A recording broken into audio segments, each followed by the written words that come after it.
नमस्कार, देवभूमि समाचार देख रहे हैं आप। आपके साथ मैं हूं स्वीटी दीक्षित। रुक करेंगे खबरों की ओर। उत्तरकाशी के सिलक्यारा टनल में फंसे 41 मजदूरों की पहली वीडियो मंगलवार को सामने आई है, जिसमें टनल में फंसे मजदूर दिखाई दे रहे हैं। सुरंग के अंदर मलबे में से एक 6 इंच चौड़ी पाइपलाइन डाली गई है, जिसके जरिए मजदूरों के लिए खाने में खिचड़ी और पानी भेजा गया था।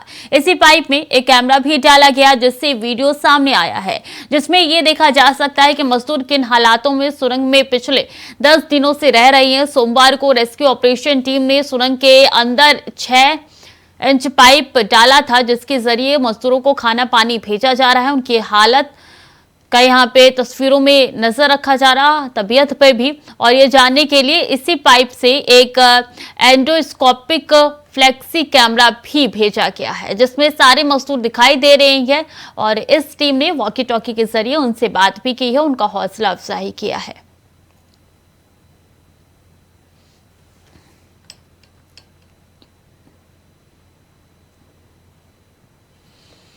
और सुरंग में फंसे मजदूरों की पहली तस्वीर को सीएम धामी ने सोशल मीडिया पर शेयर किया है। सीएम ने लिखा है कि सिलक्यार उत्तरकाशी में निर्माणाधीन टनल में फंसे श्रमिकों की पहली बार तस्वीर प्राप्त हुई है। सभी श्रमिक भाई पूरी तरीके से सुरक्षित है। हम उन्हें शीघ्र सकुशल बाहर निकालने हेतु पूरी ताकत के साथ प्रयासरत है। सिलक्यारा उत्तरकाशी में निर्माणाधीन सुरंग के अंदर फंसे श्रमिकों से पहली बार एंडोस्कोपिक फ्लेक्सी कैमरे के माध्यम से बातचीत कर उनका कुशल क्षेम पूछा गया। सभी श्रमिक बंधु पूरी तरीके से सुरक्षित है।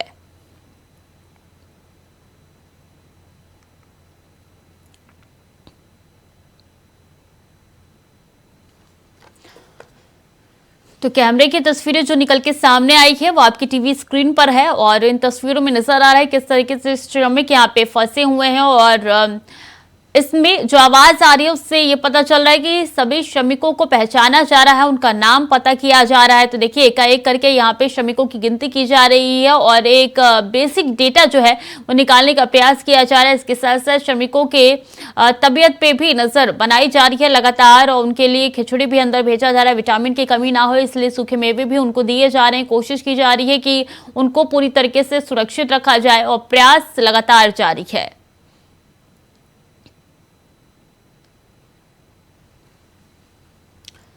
तो तस्वीरें आप तक पहुंचा रहे हैं, ये उन मजदूरों की तस्वीरें जो अंदर 10 दिनों से लगातार कोशिश कर रहे हैं कि अपनी जिंदगी और मौत के बीच में जंग लड़ रहे हैं।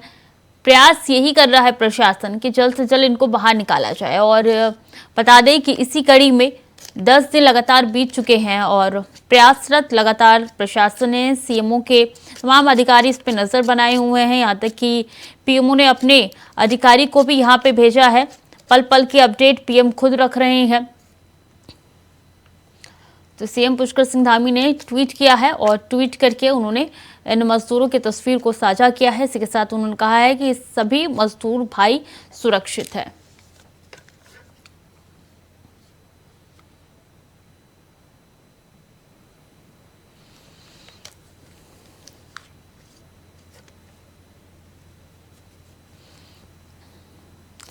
तो अभय कैंतुरा जरा जानकारी के साथ जुड़ चुके हैं। अभय, 10 दिन हो चुके हैं, अंदर काफी मुश्किल हो रही होगी मजदूरों को।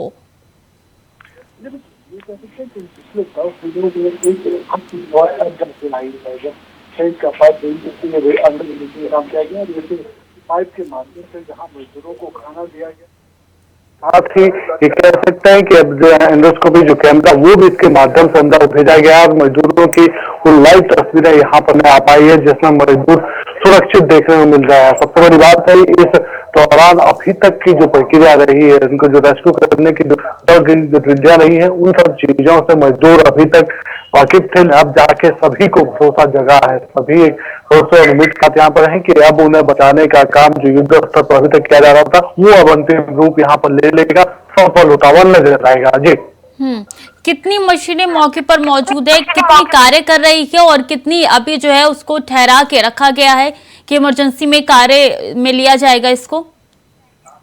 बिल्कुल, अभी तक ये समझा जा सकता है कि जो प्लान ए, बी और सी के तहत जो काम अभी तक किया जा रहा था, अब वो प्लान दोगुना यहाँ पर बढ़ा दिया गया है। यानी 6 तरीके से रेस्क्यू अभियान को इस समय अंतिम देने का काम किया जा रहा है। 6 तरीके से उस रेस्क्यू अभियान को धरातल पर उतारा जा रहा है, जिसमें कह सकते हैं कि टनल्स के दोनों तरफ से जो बोरिंग सोनी जो वैकल्पिक मार्ग बनना है उसके लिए भी अलग से खुदाई हो रही है। साथ ही टनल के चोटी से जो ये कह सकते हैं कि जो अंदर बोरिंग होकर जो मोटा पाइप जो अंदर जाना है, जिनसे मजदूरों को निकाला जाना पर भी अपना काम यहाँ पर हो रहा है। तो ये कहा जा सकता है कि अब सरकार से ये 6 इंच का पाइप अंदर मलबे के साथ अंदर डालने का काम किया गया था, उससे पूरी तरीके से जो ये स्थितियां अब स्पष्ट हो गई है कि मलबे का जो आकार है वो किस रूप का है, कितना मल है और क्या कुछ उसके अंदर है, उन सब चीजों को जानने का प्रयास वहां पर किया गया। तो अब ये कहा जा सकता है कि लगातार जो प्रयास अब तक किए जा रहे थे युद्ध स्तर पर,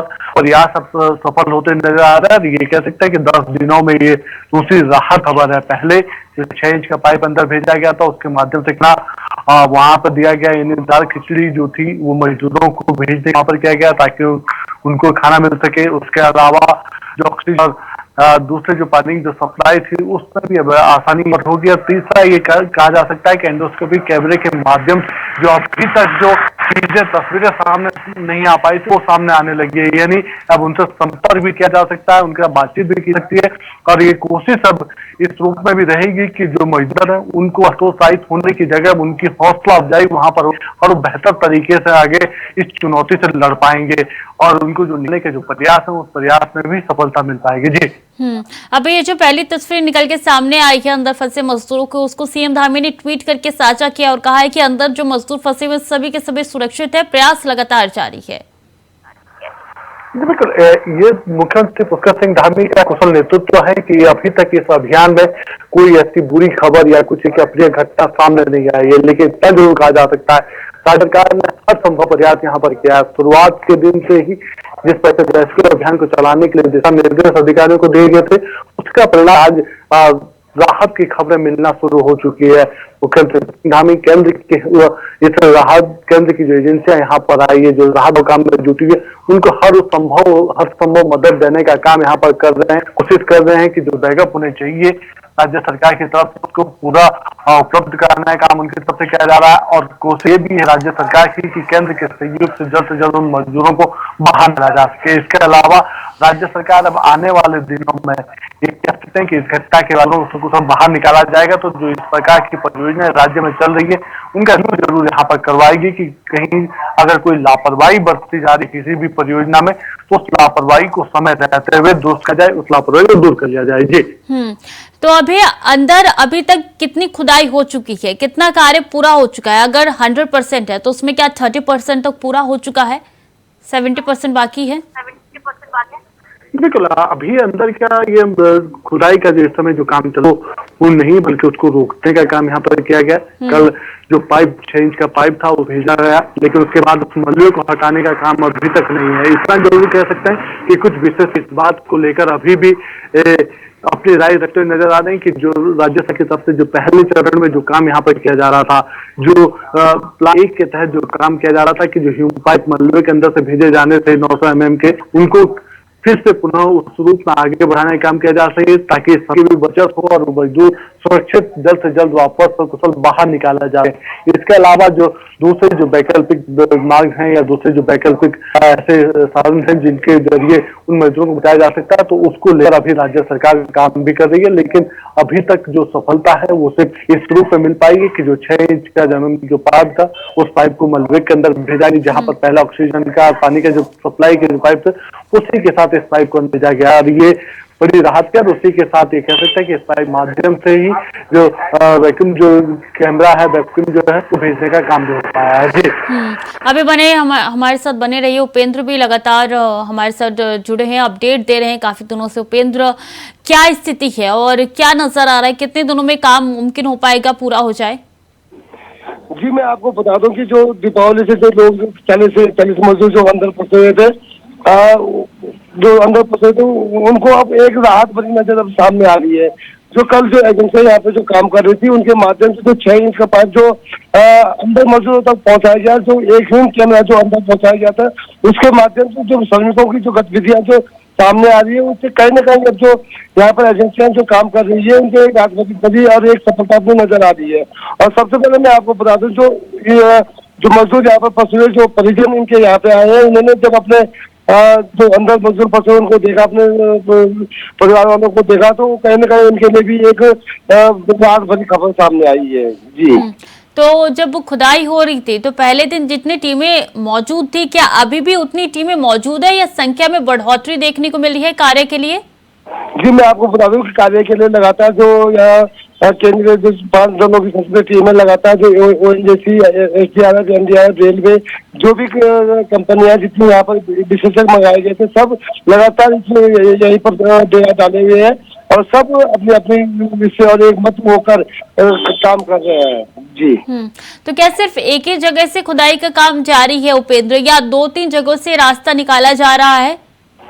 जी, मैं आपको बता दूं कि अभी फिलहाल 2 जगह से जो अभी काम 2 जगह से काम स्टार्ट हुआ है। एक जो सुरंग के अंदर से जहाँ से इन्होंने 6 इंच का जो पाइप अंदर मजदूरों तक पहुंचा है, एक वहाँ पर, एक उसी के बगल से साइड से जो अभी ड्रिल मशीन जो इन्होंने इंडोर से प्रोवाइड करी थी, उसके माध्यम से भी शाम तक या कल सुबह तक उससे भी काम स्टार्ट कर दिया जाएगा। जी ठीक है, अब ये भी लगातार हमारे साथ बने हैं।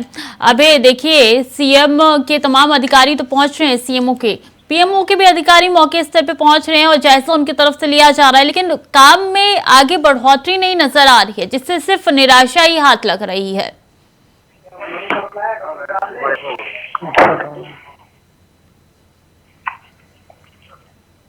अबे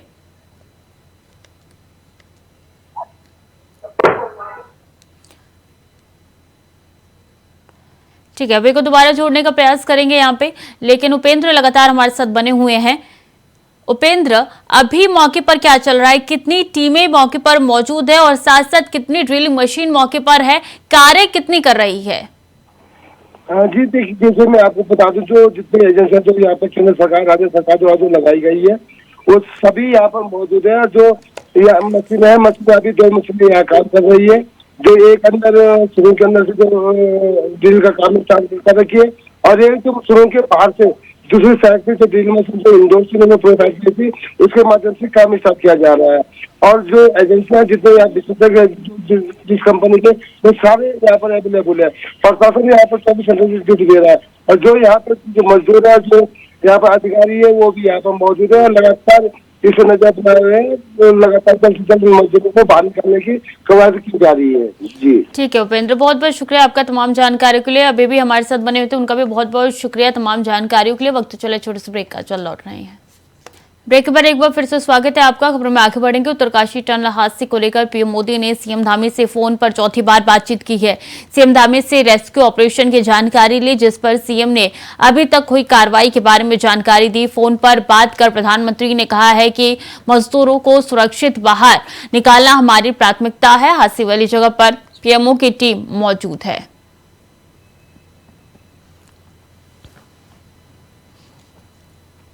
और उत्तराखंड शिक्षा विभाग में राजकीय शिक्षक संघ ने अपनी 33 सूत्रीय मांगों को लेकर जारी आंदोलन की वजह से कई चीज प्रभावित होते नजर आने लग गई है। कई स्कूलों में जहां प्रभारी प्रधानाचार्य के रूप में कार्य कर रहे हैं शिक्षकों ने अपना पद छोड़ दिया है, तो वहीं खेल महाकुंभ पर भी इसका सीधा असर पड़ता हुआ नजर आ रहा है। जबकि शिक्षा महानिदेशक ने एक आदेश शिक्षकों को लेकर जारी कर दिया है, जो कि अब शिक्षा विभाग में चर्चा का विषय बना हुआ है।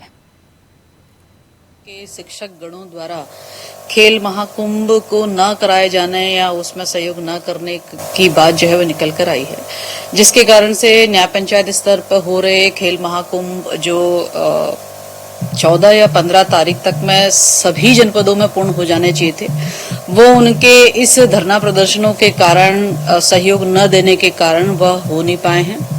इसी के साथ ही हमारे ब्लॉक स्तर पे भी खेल महाकुंभ होने थे, क्योंकि यही न्याय पंचायत स्तर के बच्चे जो है वो ब्लॉक स्तर पे जाने थे।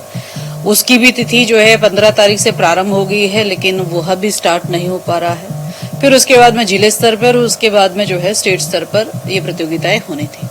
देखिए, मैंने कल महिला सशक्तिकरण विभाग की जब समीक्षा ली थी, तो नाराजगी का बिंदु ये था कि जब पूर्व में मैंने जब एक बार समीक्षा बैठक ली थी, जिसमें मैंने उन्हें साफ साफ ये निर्देशित करा था कि 15 दिनों के अंतर्गत आप जो हमारे को 1 रुपए अतिरिक्त शुल्क के रूप में महिला कल्याण कोष के लिए प्राप्त हुआ है, जो टोटल धनराशि 8 करोड़ है, उसके लिए एक नियमावली बननी है। उस आखिरकार वो नियमावली हम लोग 15 नवंबर तक बना कर दें, इस प्रकार का निर्देश पूर्व में निर्गत किए थे।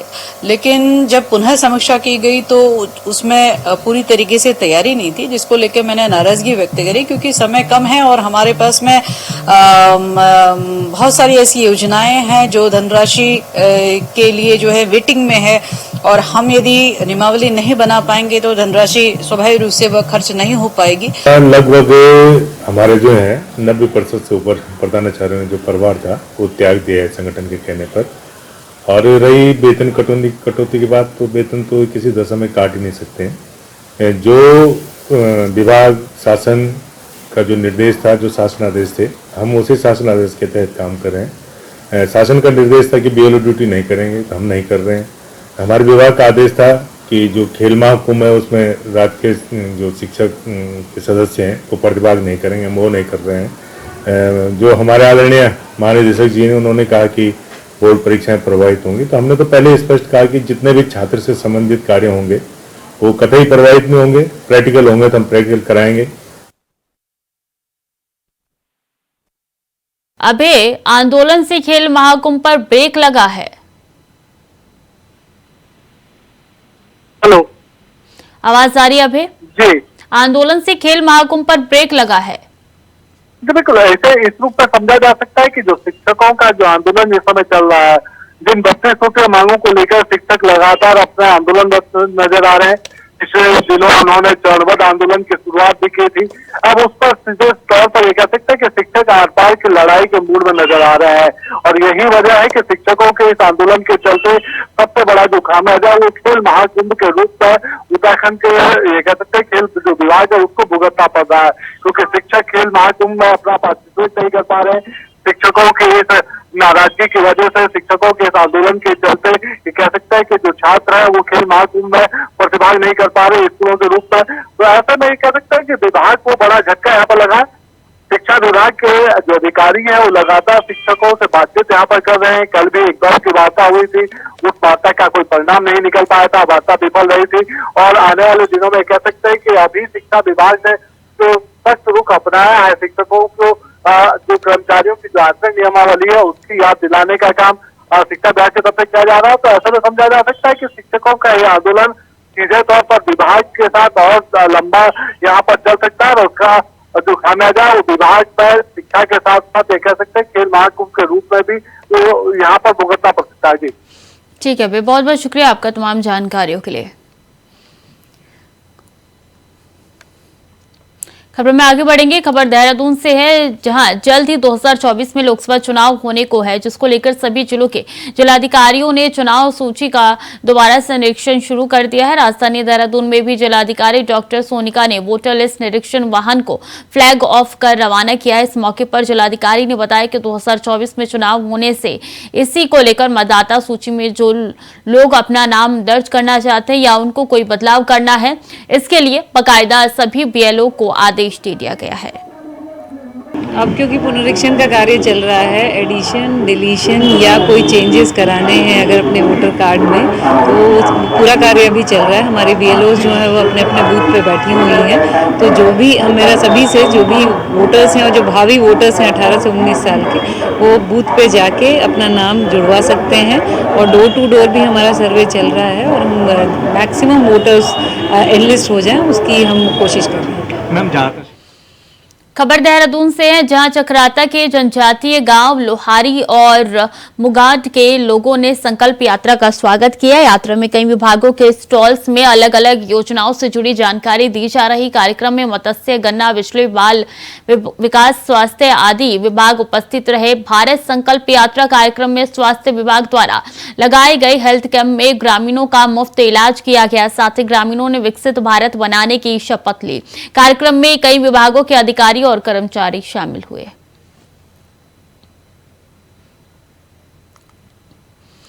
खबर देहरादून से है, जहां रिलायंस ज्वेलरी लूट कांड में एक और आरोपी गिरफ्तार कर लिया गया है। मुख्य आरोपी प्रिंस के रिश्तेदार सुड्डू कुमार को सहसपुर पुलिस ने गिरफ्तार कर लिया। आरोपी के पास से लूटकांड में इस्तेमाल की गई सबूत मिली है। एक तमंचा और कारतूस बरामद किया गया है और पुलिस ने आरोपी को गिरफ्तार कर लिया है।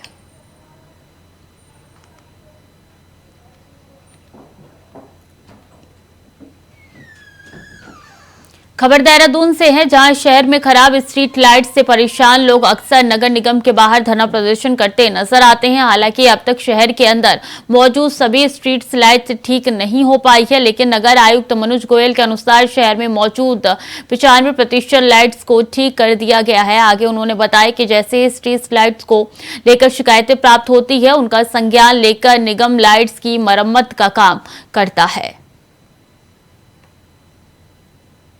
लाइट्स की मरम्मत लगातार होती रहती है और ये एक कंटिन्यूअस एक प्रक्रिया है, लगातार चलने वाली प्रक्रिया है। स्ट्रीट लाइट्स खराब होती है, उनकी रिपेयर की जाती है। वर्तमान में भी हमारी स्ट्रीट लाइट्स की रिपेयर चल रही है। लगभग 1 लाख स्ट्रीट लाइट्स हैं, जिसमें नॉर्मली 95% तक की स्ट्रीट लाइट्स मेंटेन करने का एक नॉमिनल मैंडेट रहता है, जो वर्तमान में हमारी इतनी मेंटेन है। जो खराब हो रही है उनको ठीक भी कर रहे हैं। और एज फार एज कंप्लेंट्स की अगर मैं बात करूं तो विभिन्न माध्यमों से आज की तारीख में हमारे पास हार्डली जो रजिस्टर्ड कंप्लेंट्स हैं वो 100 से 125 150 स्ट्रीट लाइट्स की कंप्लेंट्स हैं।